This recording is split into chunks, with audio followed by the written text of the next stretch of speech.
اب گھر میں بے برکتی، نحوست، لڑائی، تشدد، افتراق، الجھنیں. ہم نے کیا سمجھا؟ کسی نے تعویذ ڈال دی، ہم نے کہا کسی نے کالا جادو کر دیا، کسی نے بندش کر دی. اب بھاگے ہم بابوں کے پاس کہ جناب تو وہ تو بیٹھا اسی لیے ہے، عامل تو بیٹھا اسی لیے ہے، اور اگر اس نے تمہیں طریقے سے سمجھایا کہ میاں اپنے معاملے سیدھے کرو تو پھر اس کا کام تو ختم. اس نے کہا تم تو وقت پہ آ گئے، اگر نہ آتے 2 دن تو یہ تو تعویذ چل جانے تھے اور کچھ رہنا نہیں تھا. تو اب آپ کو اتنے اتوار آنا پڑے گا، اتنے منگل آنا پڑے گا، اتنے بدھ آنا پڑے گا، اور یہ تعویذ اس طرح استعمال کرنا، یہ اس طرح استعمال کرنا، اور کالا بکرا بھی دینا پڑے گا. اب ہم چل پڑے ایک دوسری سمت، اور ہم نے یہ نہ سوچا کہ بدکاری کا تعویذ، جھوٹ کا تعویذ، جھوٹ کا کالا جادو چلا ہے ہمارے گھر کے اندر، اور اس کو ہم چھوڑنے کے لیے تیار نہیں ہیں. صحیح حدیث ہے کہ رحمت کے فرشتے میلوں ہٹ جاتے ہیں جب کوئی جھوٹ بولتا ہے. کیوں؟ کہ جھوٹ سے بدبو نکلتی ہے. رحمت کے فرشتے اس کو برداشت نہیں کر پاتے، بھی چڑھ جاتے ہیں. اور سویر سے شام تک ماں بیٹے سے جھوٹ بول رہی ہے، بیٹا ماں سے جھوٹ بول رہا ہے، باپ بیٹے سے جھوٹ بول رہا ہے، بیٹا باپ سے جھوٹ بول رہا ہے. ببھوکے اٹھ رہے ہیں گھر سے بدبو کے، تعفن کے. تو مجھے بتائیے اس گھر میں برکت کیسی ہوگی؟ تو آئیے اپنے گھروں کو سچائی کے نور سے منور کریں، وہاں سے سچائی کی خوشبو پھوٹے. سچائی خوشبو رکھتی ہے، جھوٹ بدبو رکھتا ہے. اس لیے مجھے اور آپ کو سچ پر آنا ہوگا. اور کیوں نہیں آئیں گے؟ ہمارے نبی اعلان نبوت سے قبل بھی صادق اور امین کہلاتے تھے. اعلان نبوت کے بعد تو ان کی عظمتوں اور ان کی رفتوں کا اعلان قرآن میں ہوا، لیکن ابھی اعلان نبوت بھی نہیں ہوا تھا، تو اس وقت بھی صادق اور امین کہلاتے تھے. ہم اس نبی کے ماننے والے ہیں. اللہ اکبر! یہ ہے میرے اور آپ کے آقا و مولا کی شان. جب کوہ صفا پہ حضور لے گئے صنادید قریش کو، تو یہی ان کو کہا نا کہ لوگوں اگر میں کہوں پہاڑ کی دوسری جانب سے ایک لشکر آ رہا ہے جو تمہیں طاقت و تاراج کر کے رکھ دے گا، تو میری بات مان لو گے؟ تو انہوں نے برجستہ کہا اگر نظر نہ بھی آیا تو ہم کہیں گے ہم اندھے ہیں، آپ سچے ہو. آپ کی صداقت پہ اتنا یقین ہے. اللہ اکبر! میں اور آپ، کیا میرے بارے میں کوئی آنکھیں بند کر کے کہہ سکتا ہے کہ آپ اتنے سچے ہو؟ آپ کے بارے میں کوئی آنکھیں بند کر کے کہہ سکتا ہے؟ تو کہنا چاہیے، ہمیں اتنا سچا ہونا چاہیے، اس لیے کہ ہم صادق اور امین نبی کے ماننے والے ہیں. میں آپ کو دوسری بات بتاؤں، جب حضور کو شہید کرنے کے لیے دارالندوا میں بیٹھ کے سازش تیار کی گئی اور تمام قبیلوں کے ایک ایک فرد کو لے لیا گیا کہ اگر بنو ہاشم اٹھ کھڑے ہوئے تو اتنے قبائل کا مقابلہ نہیں کر سکیں گے. دوسری بات، اگر خون بہا دینا پڑا تو مل کے دے دیں گے، تو یہ قصہ تو تمام کرو. اور حضور علیہ الصلوۃ والسلام کو شہید کرنے کے لیے حضور کے گھر کا محاصرہ کر لیا. تاریخ کی ساری کتابوں میں موجود ہے، سیرت کی ساری کتابوں میں موجود ہے. لیکن وہی موجود ہے جہاں یہ لکھا ہے، وہاں یہ بھی لکھا ہے کہ حضور حضرت علی المرتضیٰ رضی اللہ تعالیٰ عنہ کو اپنے بستر پہ لٹاتے ہیں اور وصیت کرتے ہیں کہ علی تم صبح اٹھنا، لوگوں کی امانتیں واپس کر کے تم بھی مدینے چلے آنا. اللہ اکبر! ذرا غور کیجئے، جو حضور کو قتل کرنے کے درپے ہیں، تاریخ بتا رہی ہے ان کی امانتیں بھی میرے حضور کے گھر میں پڑی ہوئی ہیں. یہ ہے کردار.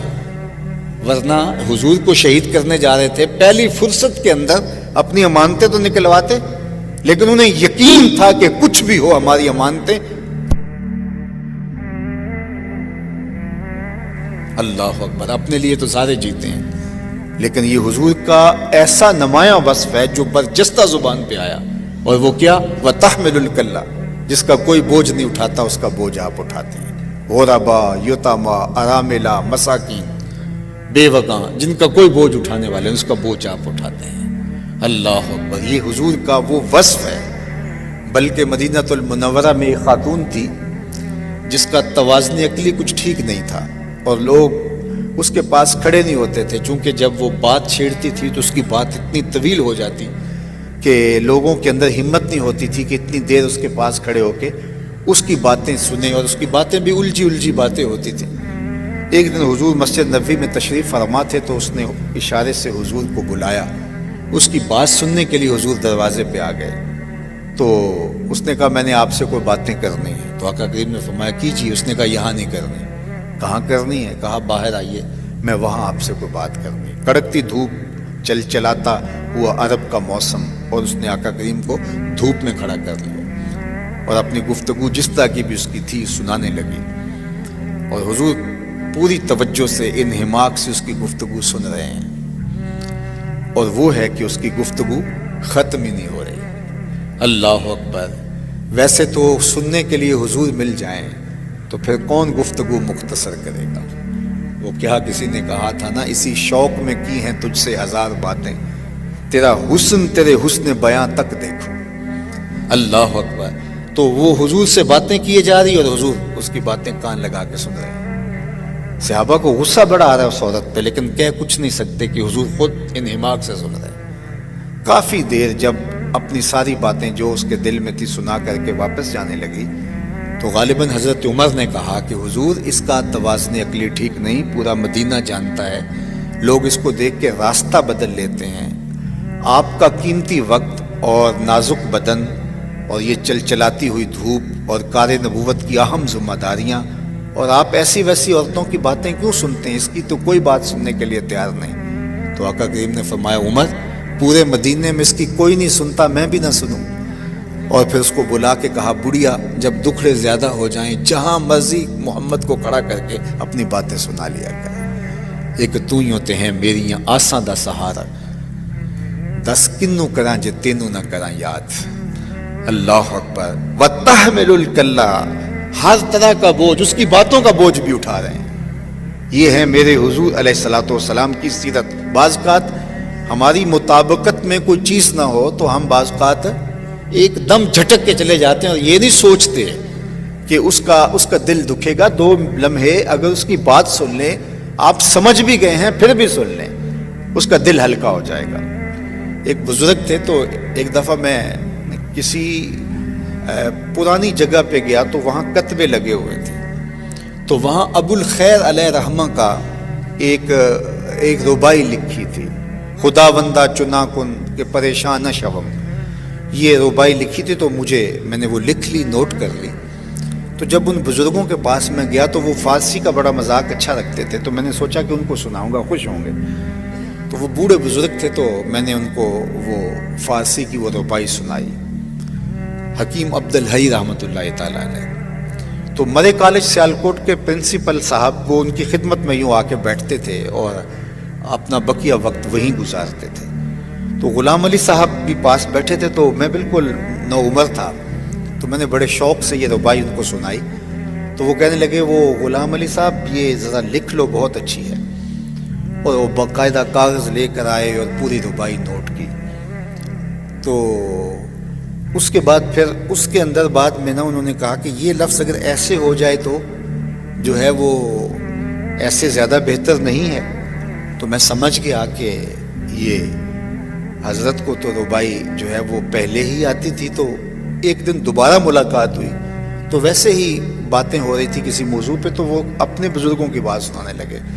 کہتے کہ ہمارے جو والد صاحب تھے ان کے پاس جب کوئی شخص آتا اور کوئی اچھا شعر سناتا تو وہ مجھے کہتے لکھ لو، تو میں لکھ لیتا۔ تو بعد میں وہ بندہ چلا جاتا تو میں کہتا میاں جی یہ شعر تو آپ نے کئی دفعہ ہمیں سنایا ہے، تو آپ نے کیوں لکھوایا ہے؟ تو کہتے کسے دی دل جوئی ہو جائے تو ہمارا کیا بگڑتا ہے؟